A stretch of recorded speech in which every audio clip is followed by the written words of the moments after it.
My name is Torie Osborn. I am the former executive director of the LA, it's now called the LGBT Center, but it was the LA Gay and Lesbian Center from 1988 to 93, and the National Gay and Lesbian Task Force after that. I came out in 73 as a lesbian and was very active in the early, what's really called the lesbian feminist kind of wing of the movement, if you will. My calling had sort of been women's music after the war ended in Vietnam. Then it was women's music and lesbian feminist culture. And then my calling was HIV/AIDS. And as it happened, Eric Rofus, may he rest in peace, who ran the Gay and Lesbian Center, hired me with my newly minted MBA in finance to be the finance director. So here it is, 1986. Americans in general don't know how HIV/AIDS is spread. Homophobia and AIDS phobia are, everywhere. We're very isolated, but we're beginning to come together. Men and women are coming together. Professionals are leaving jobs of all kinds to work for half the salary, learning the value of activism, of sort of a purpose, of building community in terms of extending your life. Proposition 64 was a heinous ballot measure put on by really these right-wing wackadoos, the Lyndon LaRouche people that are sometimes called the LaRouches.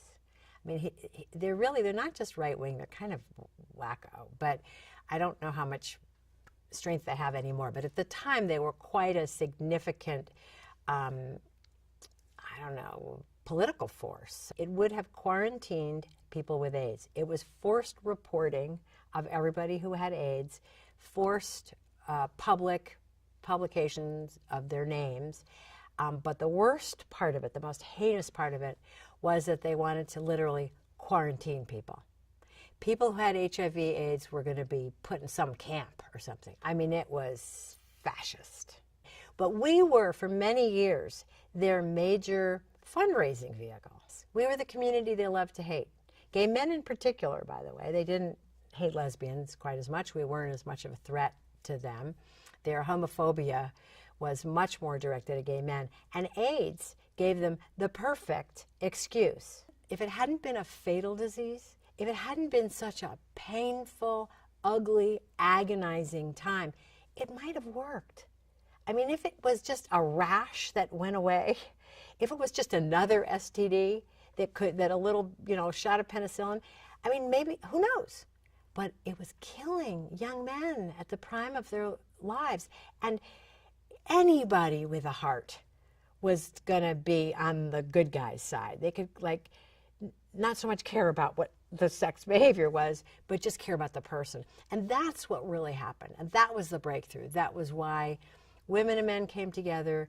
That was eventually why we got more allies. And by the way, there were no straight organizations, no progressive organizations that supported us. The only organization, straight, sort of mainstream organization that supported us was the ACLU. That was the only one. The rest of the support, and then there was, Paul Newman and Ted Field. There were a couple of progressive Hollywood folks who wrote checks. Other than that, it was the gay community. It was hundreds and hundreds of house parties.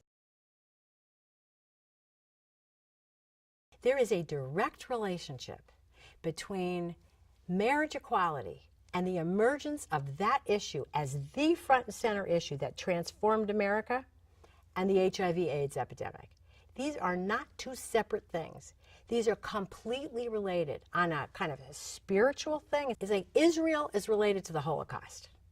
The need for, and I'm not talking about the politics of Israel, I'm talking about taking a desert and making it bloom, making life out of nothing. So when I say that marriage equality came out of HIV/AIDS, fighting the right, fighting for life, fighting to build a movement for equality, all of those things. The hunger, the need for meaning, the love that informed, Martin Luther King talks about beloved community.